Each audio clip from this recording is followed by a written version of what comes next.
I'm Dr. Ashoojit Kaur Anand. I'm the Clinical Director at PCMH Restore Health, Sheshadripuram, Bangalore. I'm also the Founder Director of Aviksha, a home-based primary care. My expertise is in HIV, palliative care and geriatric care.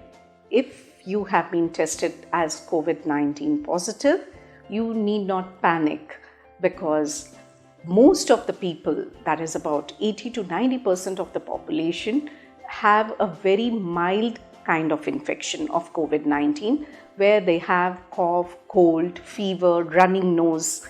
There's about a very small percentage of 10% of the population which would require further treatment by being given some antivirals or a steroid, and very few, about 5 to 3% of the population, develop what is called the respiratory distress and need to be admitted in a hospital and require oxygen support. So if you have been tested positive, you need to relax, contact your family physician, have a teleconsultation. What we do in our regular practice, we have a lot of patients whom we consult over the phone at their home. You just need to isolate yourself at home so that you are not a risk to other people at home.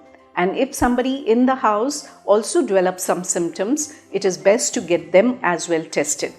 And isolate from children and elderly people mainly because they are at a risk of getting the infection from you. And the recovery period it varies, but is like any cough, cold and fever, where it could vary from a week to 10 days. But usually about 11 days is the time period where the virus level in the body comes down and the patient starts recovering.